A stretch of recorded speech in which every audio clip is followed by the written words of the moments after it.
Hola, muy buen día, apreciables estudiantes de Prepa en línea CEP. Mi nombre es Francisco Javier Camacho Flores y soy su asesor virtual para este módulo número 14. Fernanda, Mariana, bienvenidas a la sesión del día de hoy, nuestra segunda sesión de nuestra semana número 2, donde estamos nosotros revisando los recursos y las actividades integradoras de nuestra unidad número 2, Ciencia y Universo. Eh, Algo importante, el miércoles pasado abordamos respecto de nuestra actividad integradora número 3, la ciencia en los fenómenos naturales, y quedó pendiente de nuestra actividad integradora número 4, la tabla periódica y sus aplicaciones. Así es que el día de hoy nos abocaremos principalmente a la explicación de la práctica, de la actividad integradora. Número 4, la tabla periódica y sus actividades. Y si nos llega a faltar un poco, a sobrar un poco de tiempo, podemos retomar algunos puntos importantes de nuestra actividad integradora número 3. También les recomiendo que si no han visto la sesión del miércoles, por favor la revisen para que puedan observar algunos detalles importantes para la entrega de sus actividades. Ahora bien, si tienen alguna duda, algún comentario, una sugerencia, pueden tomar directamente el audio de esta plataforma Zoom para que ustedes puedan expresar directamente con su viva voz, o bien pueden utilizar también el chat de esta plataforma para poder escribir sus dudas o sus comentarios. Algo muy importante es que se está generando una sesión, perdón, una grabación de la sesión del día de hoy, en la cual ustedes pueden escribir sus dudas en la sección de comentarios. Recuerden que lo más importante es que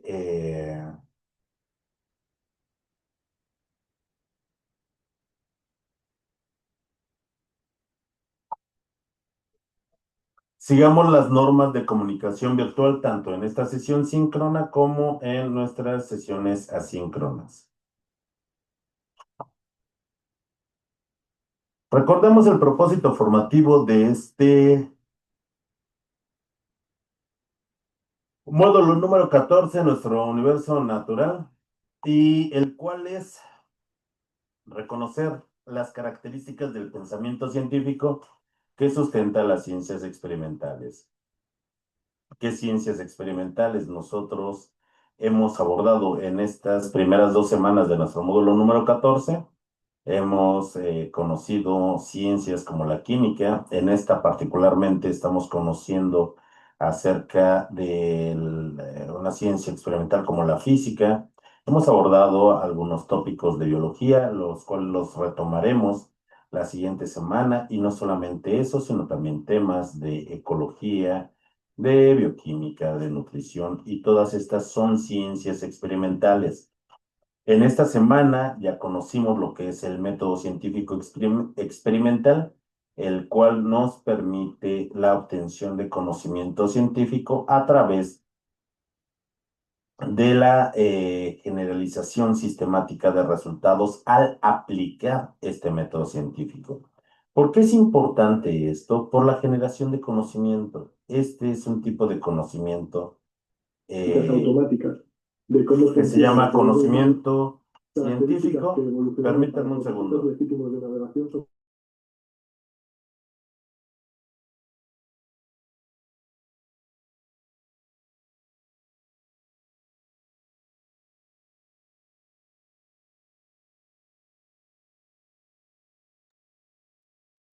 Eh, Les comentaba entonces, la importancia de la aplicación del método científico es la generación de conocimiento científico que a nosotros, mediante su estudio, nos lleva a la generación de pensamiento científico.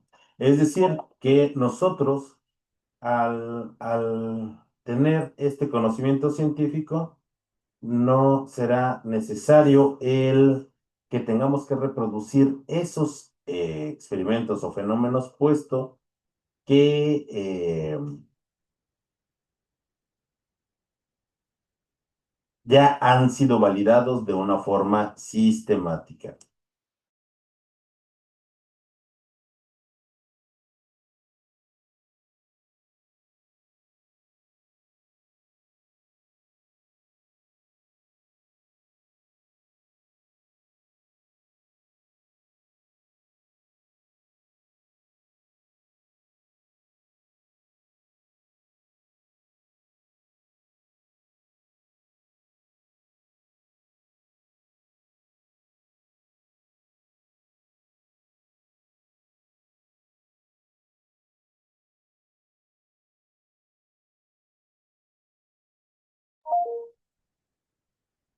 Perdón, tengo algunos inconvenientes técnicos, ya los estoy superando.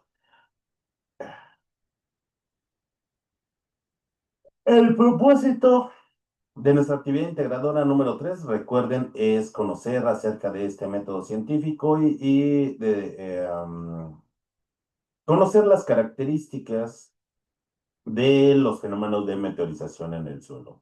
Vamos a pasar a nuestra actividad integradora número 4, llamada la tabla periódica y sus aplicaciones. En la sesión del miércoles pasado les comenté algo muy importante de esta actividad es que nosotros imaginemos que tenemos una compañera de generación de nombre Margarita, la cual nos pide nuestra ayuda para que podamos explicarle acerca de la tabla periódica, puesto que ella no puede tener acceso a estos recursos. Esta actividad integradora 4 tiene como propósito comprender la estructura de la tabla periódica y las implicaciones que tiene tanto en la formación de compuestos orgánicos e inorgánicos. También el miércoles pasado les comentaba acerca de esta forma tan caprichosa que adopta lo que es la tabla periódica. ¿Por qué? Bueno, es una forma resumida, la más popular de la tabla periódica. La forma original de la tabla periódica es mucho más larga, pero se sacan dos series, las cuales se colocan en la parte de abajo para que sea más manejable la tabla periódica. El diseño de esta tabla periódica le corresponde al químico ruso Dmitry Mendeleev, el cual diseñó la tabla periódica de acuerdo a las características de los elementos. Todos los elementos no están de forma aleatoria posicionados en esta tabla, debido a que de acuerdo a sus características, tanto físicas, características químicas, características electrónicas, se encuentran en una posición donde los elementos que se encuentran alrededor de ellos van a compartir estas características. La tabla periódica tuvo una evolución muy importante. En el momento que Dmitry Mendeleev realiza esta tabla periódica, no se conocían completamente todos los elementos de la tabla periódica. Pero de acuerdo a su diseño, incluso tuvo la capacidad de dejar los espacios vacíos para que los elementos que se fueran descubriendo se colocaran en el lugar donde los correspondía y que ya se había pronosticado que el lugar que les correspondía. La tabla periódica se organiza tanto de forma vertical como de forma horizontal y el conocer la posición de un elemento en la tabla periódica nos brinda información muy importante acerca de sus características. Y no solamente de ellos, sino de los elementos que se encuentran, ya sea en los grupos o en los periodos, acompañando a estos elementos. ¿Cómo está organizada la tabla periódica? Se organiza por medio de grupos y de periodos. Los elementos también tienen una forma en la cual se organizan, que el cual es de acuerdo a su número atómico, y esto es muy importante para que podamos nosotros comprender mejor el comportamiento de estos átomos que conforman todas las sustancias que nos rodean. ¿Qué necesitamos para esta actividad? Necesitamos conocer la estructura de la tabla periódica, comprender lo que es la nomenclatura química y su clasificación, comprender la formación tanto de compuestos orgánicos e inorgánicos a partir de los elementos que se encuentran presentes en la tabla periódica y conocer los elementos que se unen para formar la vida. ¿Qué vamos a entregar? Algo muy importante, una presentación en PowerPoint con audio. Tiene que estar explicado con nuestra viva voz.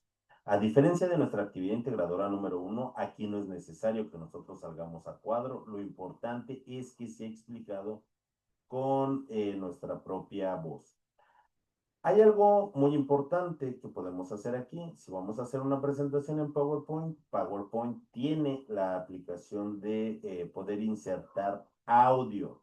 Esto es algo muy importante.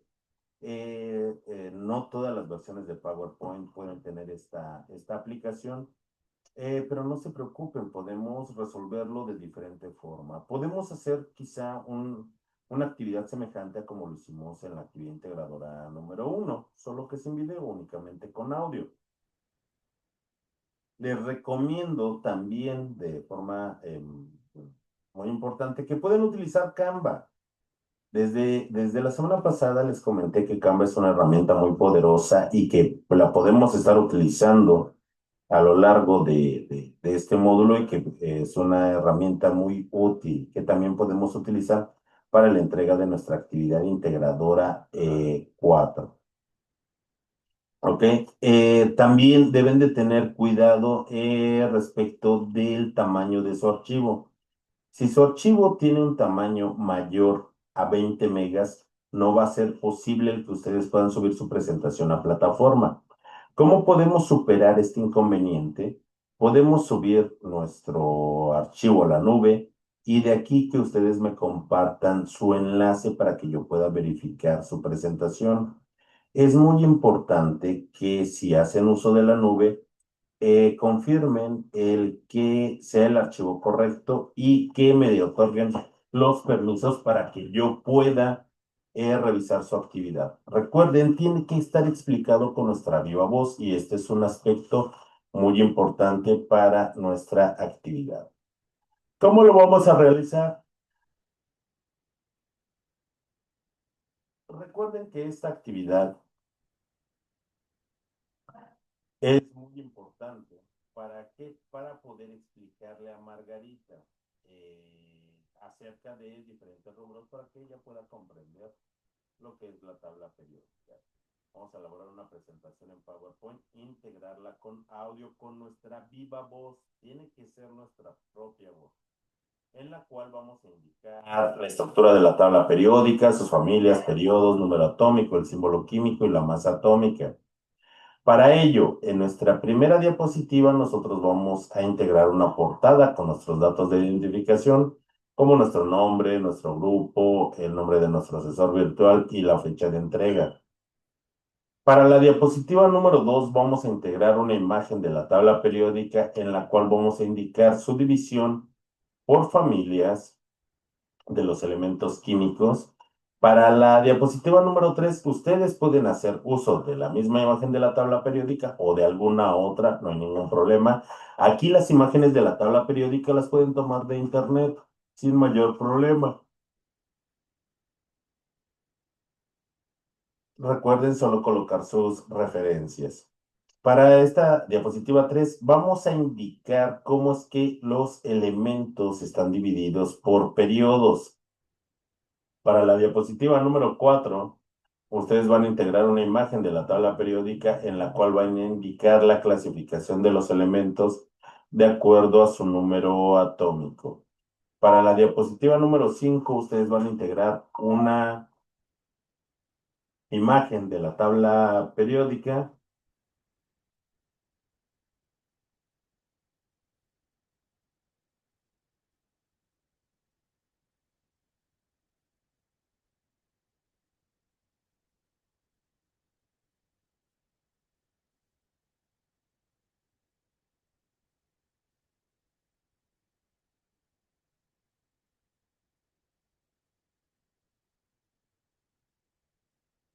En la diapositiva número 4, con una imagen también de la tabla periódica.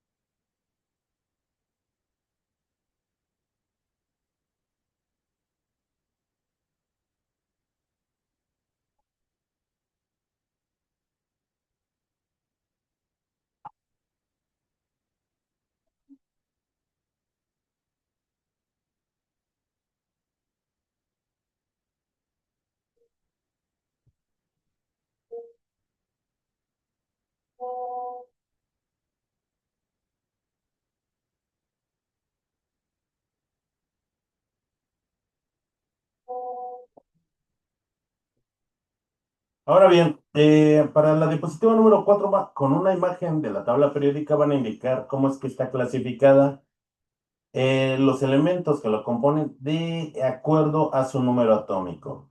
Para la diapositiva número 5, también con una imagen de un elemento de la tabla periódica, van a describir su símbolo químico. Para la diapositiva número 6 van a integrar una imagen también de un elemento de la tabla periódica y van a explicar qué es la masa atómica. Para la diapositiva número 7 van a responder a la pregunta por qué es importante la clasificación de compuestos tanto orgánicos como inorgánicos. Para la diapositiva número 8 van a mencionar tres ejemplos de compuestos orgánicos y tres de compuestos inorgánicos. Esto, el nombre tiene que ser el nombre sistemático de acuerdo a las recomendaciones de la IUPAC.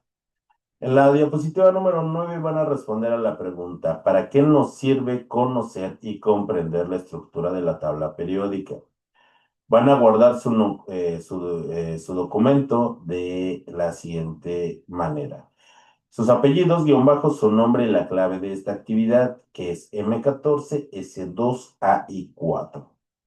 Recuerden que si su presentación pesa más de 20 megas, no la van a poder subir directamente a la plataforma. Así es que ustedes pueden hacer uso de la nube, verificando por favor que es el archivo correcto y que me den por favor los permisos para que yo pueda calificar lo que es su actividad. Mariana nos pregunta, ¿debemos de mencionar cada uno de los grupos de la tabla periódica? No, no es necesario.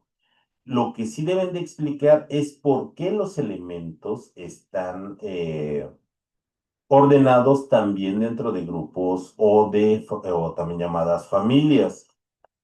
Pero no es necesario que los mencionen cada uno, sino lo importante es conocer la estructura de la tabla periódica. Recuerden, la tabla periódica de los elementos están ordenados.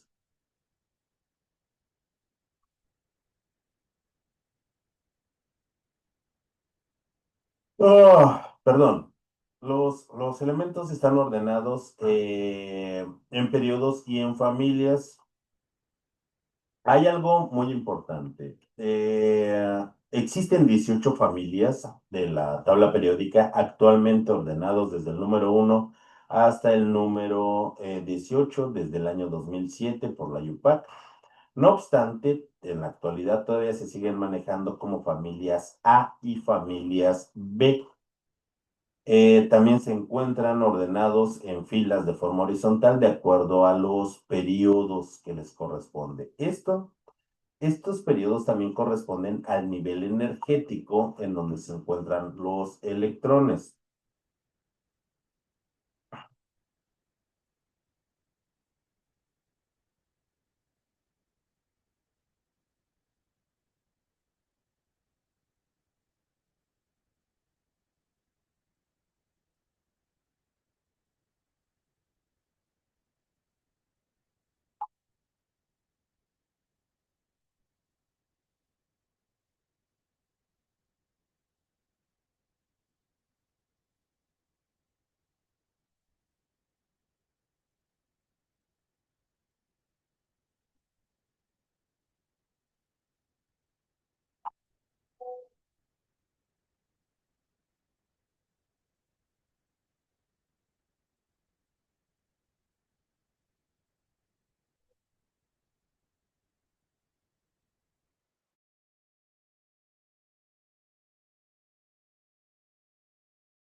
Ahora bien, es algo muy importante de aquí. Ah, ok. Jóvenes, sí pide, dentro de las instrucciones les pide un guión, efectivamente. Si ustedes ya tienen su tabla periódica con su audio, súbanlo directamente. Si hacen uso de la nube, por favor coloquen su guión y en ese documento ahí peguen su enlace con todos los permisos. Es lo que tienen que verificar. No hagamos pasos que realmente no se necesiten. Recuerden, lo más importante de esta presentación es que esté dirigida a Margarita y que sea con su viva voz. Como les mencionaba, dentro de este...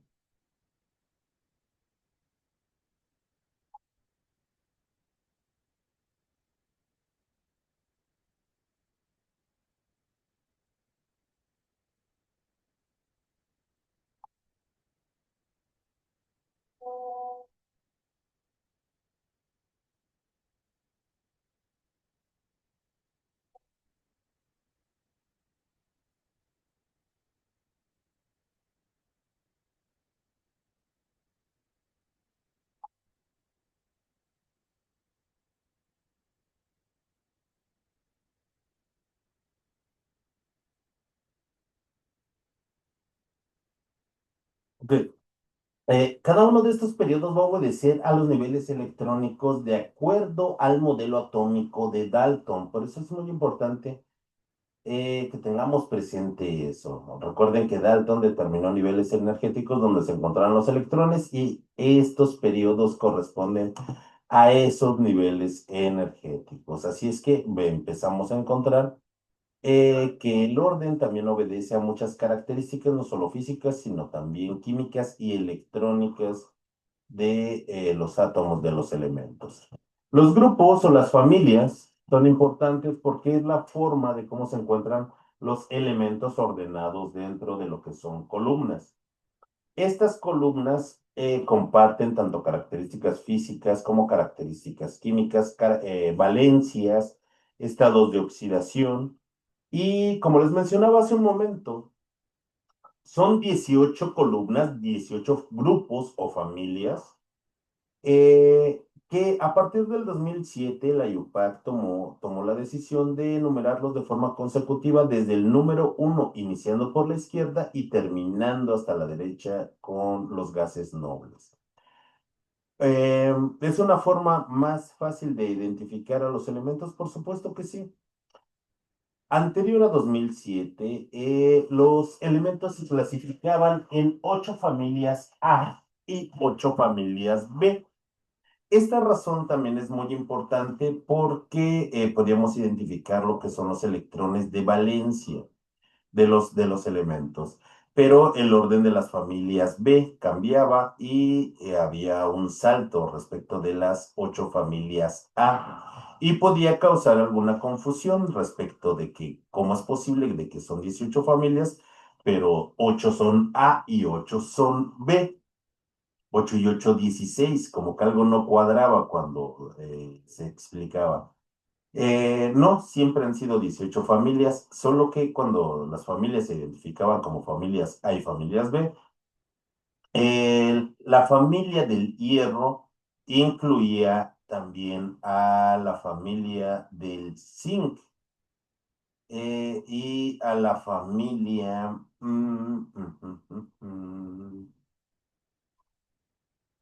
del níquel. ¿Por qué? Porque compartían características y tres columnas correspondían a una familia y de ahí encontrábamos aquellas que tal vez nos hacían falta numéricamente. Pero no, nunca han cambiado. Hay algo muy importante también. Cada una de estas familias tiene un nombre característico. ¿Por qué? Porque se identifican. El elemento que encabeza a cada una de estas familias es un elemento representativo y también de esta forma también cada una de las familias tiene un nombre en particular. La familia número uno se llama la familia de los metales alcalinos.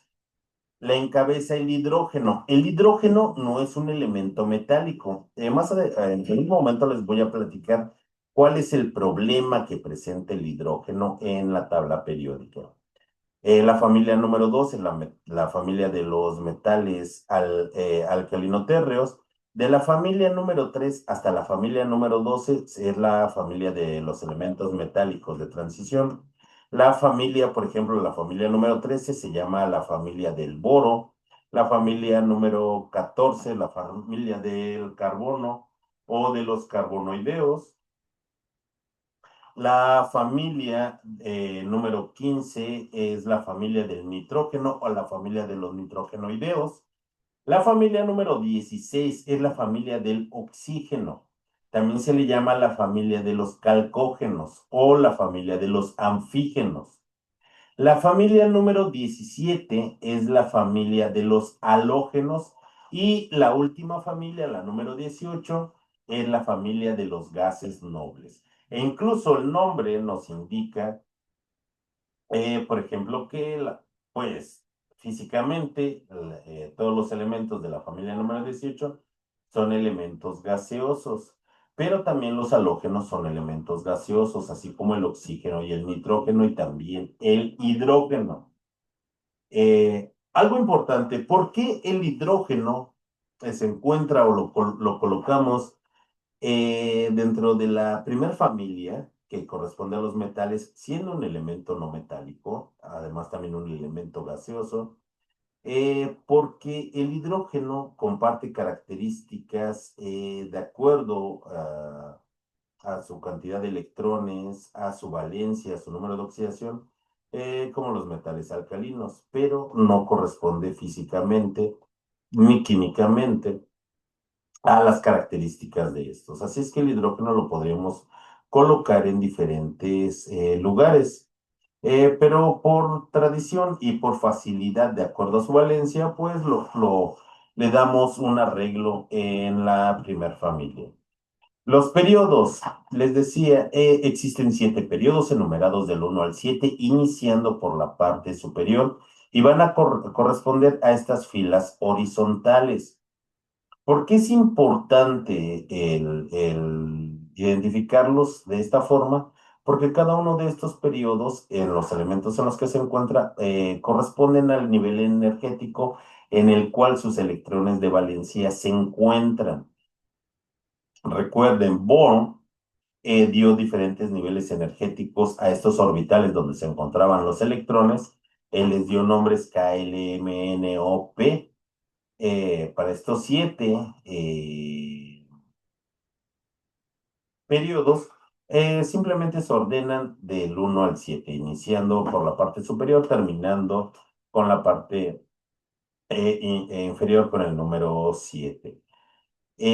Todos los elementos van a tratar de alcanzar la estabilidad del gas noble al cual corresponden. Y hay algo importante aquí, porque se llaman gases nobles, porque generalmente no reaccionan. En condiciones normales, estos elementos no van a reaccionar. Esto es un dato importante. Ahora también, ¿qué es lo que pasa, por ejemplo, con los elementos metálicos de transición? Bueno, estos, por su tipo de enlace, también van a tener una estructura de configuración electrónica bastante particular, pero así se organizan los periodos. El número atómico. El número atómico, si ustedes recuerdan el número atómico va a corresponder a la cantidad de protones que tienen los átomos de los elementos en su núcleo. Y cada elemento se ordena de forma progresiva, de arriba, de izquierda a derecha y de arriba hacia abajo, siendo el hidrógeno el elemento número 1, el helio el 2, el litio el 3, berilio el 4, el boro el número 5. Esto es muy importante. ¿Por qué? Porque el número atómico es único para cada elemento y también es importante porque nos indica la cantidad de electrones que tiene cada uno de estos elementos. Recuerden que tanto Dalton, Bohr, Thomson y Rutherford determinaron que los átomos de los elementos son eléctricamente neutros y esto debido a que eh, debido a que tiene la misma cantidad de cargas, tanto positivas que les dan los protones como negativas que dan los electrones. Por ello, este número es importante porque nos indica tanto la cantidad de protones y es idéntica a la cantidad de electrones alrededor del núcleo. Ahora bien, el símbolo químico. El símbolo químico de los elementos es universal. ¿Qué quiere decir eso? Que independientemente de la información con bueno, perdón, del idioma en el que se encuentre esa tabla periódica, los símbolos químicos no van a cambiar. Los nombres de los elementos van a estar escritos en el idioma en el que nosotros tengamos esa tabla periódica, pero los símbolos químicos son universales, independientemente del idioma. ¿Esto para qué? Para que el lenguaje químico sea un lenguaje universal. Ustedes notarán que al leer o al ver los símbolos vamos a notar algo. Algunos de estos símbolos químicos constan de una sola letra. Cuando es una sola letra, esta siempre va a ser mayúscula. Cuando constan de dos letras, la primera va a ser mayúscula y la segunda va a ser minúscula. Esto es muy importante. Algunos de sus nombres en español van a coincidir tal vez con su símbolo químico. ¿De dónde viene el nombre de los elementos? El nombre de los elementos vienen, pues, por algunos hechos históricos, por el origen o la nacionalidad de los científicos que los descubrieron. Así es que los nombres originalmente se dieron en latín, se dieron en inglés, en francés, en alemán, en ruso y en italiano. ¿Qué es lo que pasa, por ejemplo, con el francés y el italiano? Son lenguas romances, derivan del latín y por ello también el español, por ejemplo, en el caso del hidrógeno, el símbolo es H y concuerda con su nombre, así como el helio, el neón o el argón, el cloro, el oxígeno. Pero, por ejemplo, ¿qué es lo que pasa con el cobre? ¿Por qué su símbolo no es CO y para el símbolo CO le toca el cobalto? Porque el cobre, por ejemplo, su nombre deriva del latín cuprum, y entonces de ahí es que deriva su símbolo químico. Es muy importante el nombre de estos elementos. Actualmente ya casi todos tienen un nombre oficial. ¿Por qué? Porque a partir del elemento 105 al 118 son elementos sintéticos.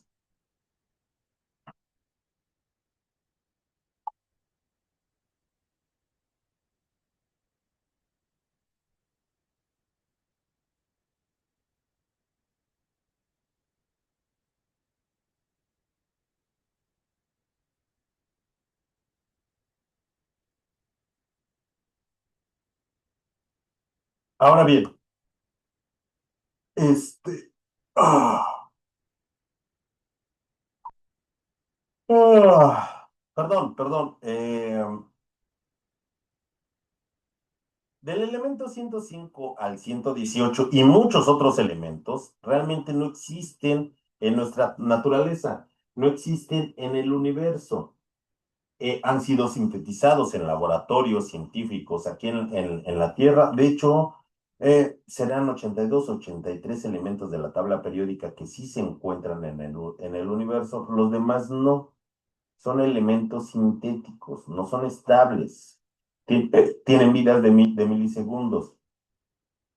Del elemento 104, que es el Rutherfordio o Kurchatovio, algunos elementos tienen dos nombres, como el caso del tungsteno o el wolframio, que es el mismo elemento. Hay algunos elementos que tienen el telurio o teluro, y también por la forma de cómo escribirlo, por ejemplo, zinc con Z o zinc con C. eh, Ambos se escribe su nombre y es correcto, sus símbolos químicos no, son particulares. En el caso del tungsteno o el wolframio, bueno, también tienen nombres diferentes. Pero en la actualidad ya muchos de estos elementos sintéticos, desde el 105 hasta el 118, ya también tienen un nombre particular. ¿Qué es lo que pasa con la masa atómica? Y para eso tenemos que retomar un poco lo que es el,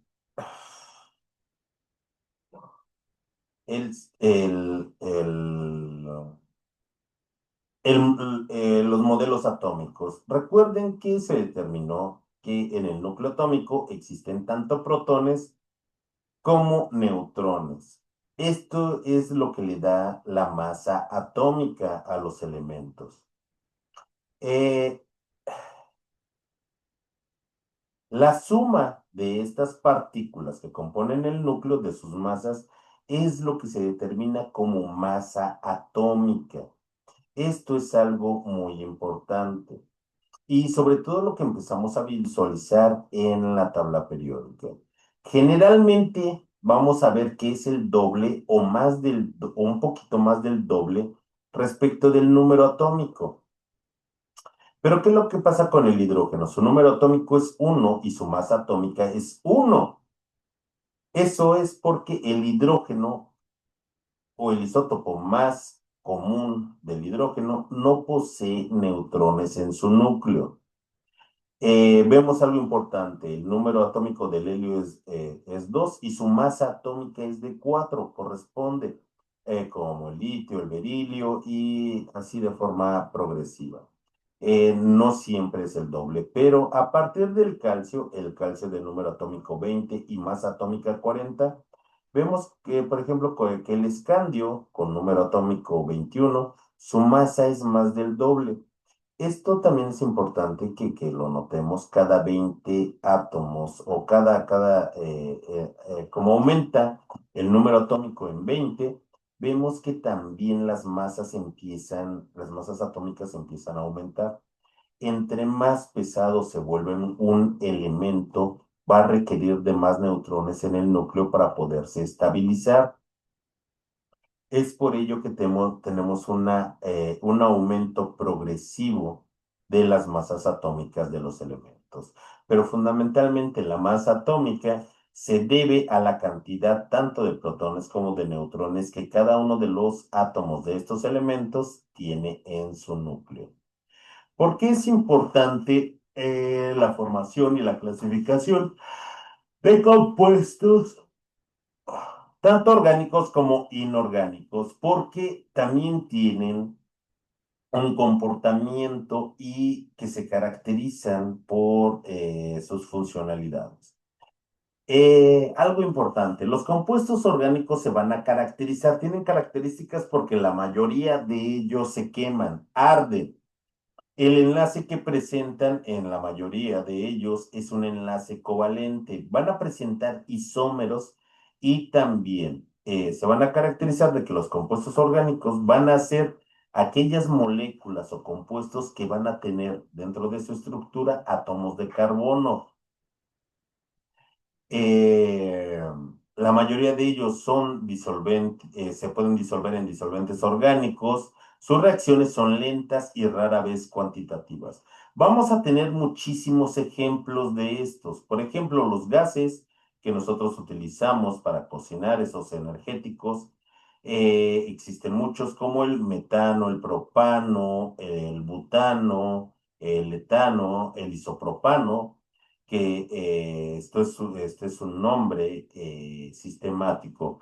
Vamos a tener, por ejemplo, proteínas como la hemoglobina, ácidos nucleicos como el triptofano, perdón, ácidos, aminoácidos como el triptofano, la glicina, la metionina, la alanina, la serina, ácidos nucleicos como la timina, la guanina, el uracilo, componentes de los carbohidratos como la celulosa que compone la madera, o bien la glucosa que compone el almidón o la sacarosa, junto con algunos otros monosacáridos como la fructosa, la gulosa, la manosa, la galactosa.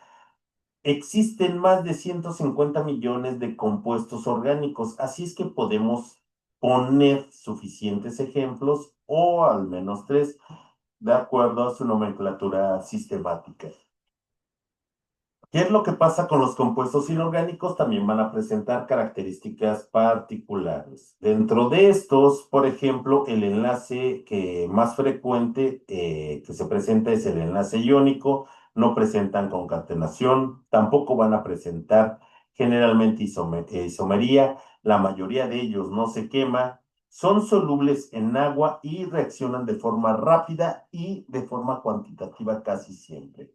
Dentro de estos vamos a tener más de 35 millones de ejemplos. Por ejemplo, el agua, sales como el cloruro de sodio o el cloruro de cobalto, carbonatos como el carbonato de sodio, el carbonato de calcio, de potasio, hidróxidos como el hidróxido de calcio, de litio, de estroncio, gases como el dióxido de carbono, la fosfina, el ozono, vamos a tener sustancias como el hipoclorito de sodio, vamos a tener carbonatos como el carbonato de calcio, el carbonato de estroncio. Tenemos muchísimos compuestos, tanto orgánicos como inorgánicos, pero lo importante es que se clasifican porque también van a presentar características comunes entre ellos. Recuerden que ustedes deben de realizar una presentación en PowerPoint con audio. Si esta presentación pesa más de 20 megas, súbanla a la nube y me suben un documento con su guión escrito y la liga de el enlace de donde se encuentra su presentación, verificando que por favor sea el archivo correcto y que me otorguen los permisos para que yo pueda revisarlo. Esto es si hacen uso de la nube. Si su presentación pesa menos de 20 megas, les recomiendo que lo suban directamente a plataforma sin mayor problema. Recuerden, tiene que ser una presentación de PowerPoint con audio. Además de que tenemos diferentes formas de cómo hacer esta actividad, yo les recomiendo de forma encarecida que lo hagan en Canva. En su guión, ustedes me van a colocar la liga de Canva con los permisos para que yo pueda revisarla y cumpliendo con cada una de estas características que se nos está solicitando para que se lo podamos explicar a Margarita. Recuerden, su presentación debe de tener una portada con sus datos personales, debe de estar dirigida a Margarita. Van a explicar de forma clara la estructura de la tabla periódica con cada uno de los elementos que se está solicitando. Van a tener una respuesta clara a la pregunta sobre la clasificación de compuestos orgánicos e inorgánicos. Van a mencionar 3 ejemplos de compuestos orgánicos y 3 ejemplos de compuestos inorgánicos. Van a responder de forma clara la pregunta sobre la utilidad de conocer y comprender la tabla periódica. Hasta aquí, estudiantes de prepa en línea, ¿tienen alguna duda acerca de nuestras actividades bueno, de nuestra actividad integradora número 4? Katy y Sheila, bienvenidas a esta sesión. ¿Quedó alguna duda respecto de nuestra actividad integradora número 4? Adelante, Sheila, dígame.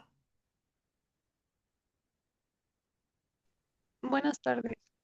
Hola.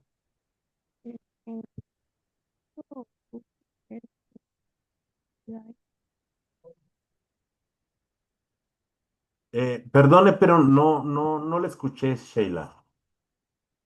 A ver, ya me escuchó. Ya, fuerte y claro. Este, a mí me quedaron dudas, pero sobre la actividad integradora 3. Vámonos a nuestra actividad integradora número 3. Por supuesto que tenemos tiempo. ¿Cuál es su duda?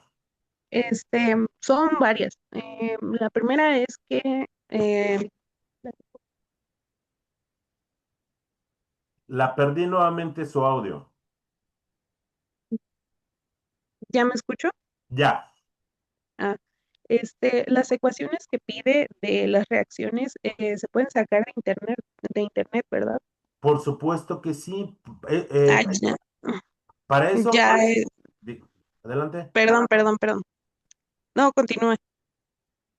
Ok, para eso ustedes recuerden que al menos tienen que buscar 3 artículos. Si en esos artículos se encuentra información importante como las características de la meteorización, 5 causas y 5 consecuencias, pero tal vez ese artículo no tiene reacciones y de ahí sus ecuaciones, pues yo puedo buscar más artículos sin mayor problema. Recuerden algo muy importante de la sesión del miércoles. Ustedes tienen el derecho de buscar información en todas las fuentes que les sea posibles. Pero recuerden que están obligados a colocar las referencias. Yo busco más artículos, tal vez en un artículo encuentre alguna reacción con una ecuación, en otro artículo encuentre más y pues siéntanse con la libertad de buscarlas. No hay ningún problema. Que un portal de internet recuerden que sea información válida, fuente confiable. Me está presentando diversas reacciones acerca de la meteorización. Por supuesto que las voy a tomar de ahí y voy a colocar en mis referencias que fueron tomadas de este portal. Así de sencillo. Ah, ok. Y las tablas de entalpías puede ser cualquiera, igual de internet. Por su, Es que, ah, es que en la sesión anterior dijo que subiría una tabla al foro de s- novedades, pero no la subió. sí, y espere, y ahorita que lo está mencionando, tuve unos detalles técnicos, lo olvidé. Mire. De una vez le digo, y lo voy a hacer en cuanto termine esta sesión, le voy a presentar las tablas que les voy a subir enseguida. Permítame.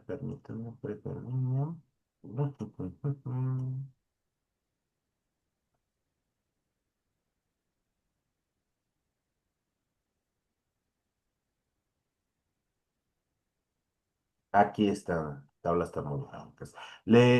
Por favor, ustedes me indican si se están presentando, si ustedes las pueden ver.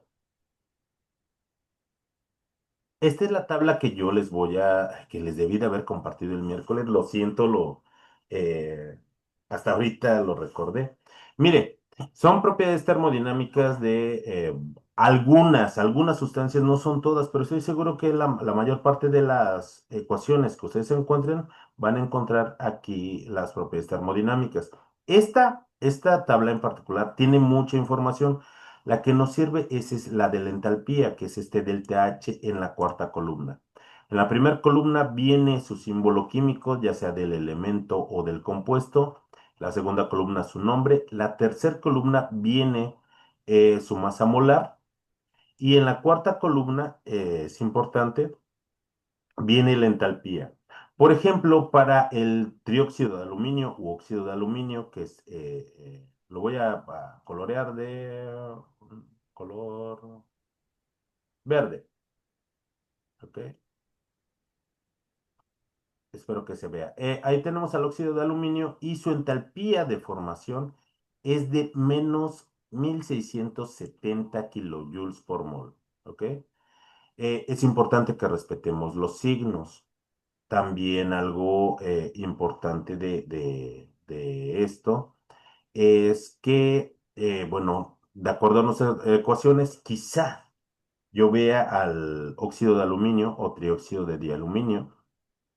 Es importante que lo ubiquemos si es un producto o es un reactivo. ¿Para qué? Para la aplicación de la fórmula para obtener la entalpía de formación. Por Y ejemplo, adelante. al momento de calcular las entalpías, se escribe también con decimales. Es que en su Ah, ejemplo que sí, puso números enteros nada más. sí, ok. Más, menos un kilojoule. Les comentaba, por ejemplo, en la sesión pasada, el resultado numérico es importante, por supuesto que lo es, pero lo más importante para nosotros es el signo. El signo nos va a decir si esa reacción es exotérmica o es endotérmica. Si al utilizar decimales, el conllevar de utilizar decimales conlleva a que sea más específico, pero quizá también más error en el cálculo. Si yo lo redondeo, es correcto. Si ustedes quieren utilizar los decimales que encuentren, es correcto. Si ustedes quieren utilizar hasta las unidades, es correcto. Lo importante es que ustedes respeten los signos. Yo generalmente redondeo al inmediato superior para tener pocas cifras significativas. Y lo importante es el signo que nosotros vamos a encontrar respecto de el aplicar y encontrar la entalpía de reacción, que es la energía de los productos menos la energía de los reactivos. Ah, yo estoy en mi presentación creyendo que ustedes le están viendo, pero en este momento creo que están viendo la tabla termodinámica. Ah, mire, en mis cálculos. Ahí está. Soy poco ágil para cambiar entre ventanas. Este, sí, yo lo redondeo. Incluso aquí tuve que escribir la palabra delta porque no me permite la simbología. Puse un signo igual para representar una flecha cuando esto es mi ecuación. ¿Por qué? Por la simbología para poder escribir. Pero ustedes pueden redondearlo. Recuerden, lo más importante es que el signo de esas operaciones. Por eso es que tienen que respetar. Por ejemplo, aquí el berilio gaseoso, su entalpía es de 324, es positivo, pero el óxido de berilio, aquí abajo, es de menos 608. Debo de respetar ese signo para mis cálculos y poder determinar si es positivo o es negativo. ¿Ok? ¿Alguna otra duda, Sheila? Este, en las ecuaciones, por ejemplo, ¿qué pasa si no tienen estados de agregación? Ah, ok. Si no tienen el estado de agregación,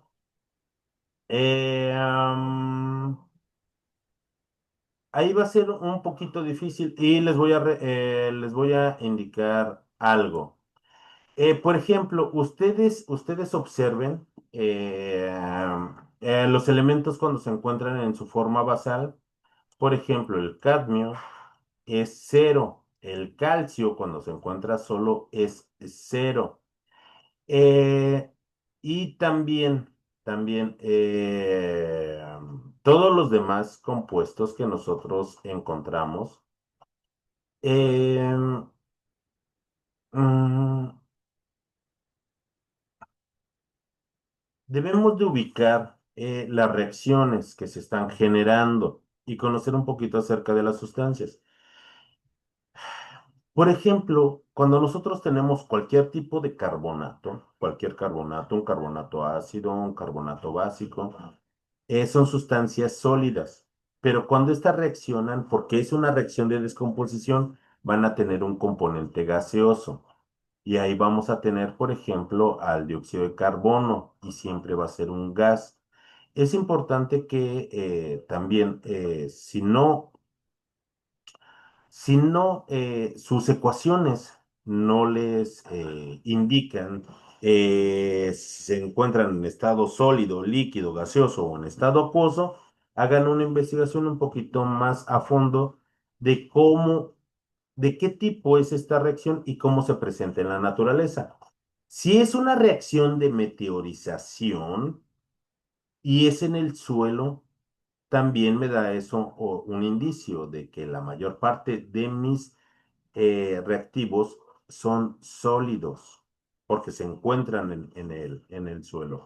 Ya dependiendo de la reacción, puede que algún componente se gasifique, pero busquen un poco de información acerca de la reacción que se esté efectuando. ¿Ok, Sheila? Y también, los compuestos eh, no cambian significativamente sus entalpías. Mire, por ejemplo, aquí tenemos diferentes presentaciones del carbonato de calcio. Sí, en estado sólido, pero en diferentes minerales. Su entalpía es de 1206 y la otra es de 1207. No cambia de forma significativa. Ok, de hecho, si fuera yo, porque yo redondeo, si es 1206,9 yo la redondeo a 1207. Y si es 1207,1 yo la redondeo a 1207. Prácticamente la entalpía es igual. Por ejemplo, mire, aquí sí hay un cambio significativo entre el CO2 en estado gaseoso y en estado acuoso de -393 a -413. Así es que aquí deberíamos, por ejemplo, para el dióxido de carbono, si se gasifica, si pasa a agua, o si se está efectuando, por ejemplo, la meteorización también cuando llueve, entonces sería en estado acuoso y cambiaría significativamente. Investiga un poquito más acerca de esa reacción. O si no, de forma libre. tome algún valor de la entalpía. Si es que usted no toma, no encuentra mayor información acerca de esa reacción, y los resultados no van a cambiar o tal vez cambien numéricamente. Recuerde, lo que nos interesa es el signo que nos indique si es endotérmico o es exotérmico. ¿Ok? Sí, gracias, profesor. Sheila, ¿alguna otra? Ahorita enseguida le subo estas tablas. ¿Alguna otra duda que se llegue a presentar? No, todo bien. De hecho, esas tablas eran las que estaba utilizando. Ah, ya las tenía. Bueno, Sí, gracias. Qué bueno. Gracias por recordarme para que alguno de sus compañeros que no las tenga, se las pueda subir. sí, Jóvenes muchas estudiantes, gracias. gracias. Si ya no tienen alguna otra duda, recuerden que pueden escribirme vía mensajero y vía correo electrónico. Les deseo una muy bonita tarde y enseguida les subo el video y estas tablas termodinámicas. Hasta luego. Adiós.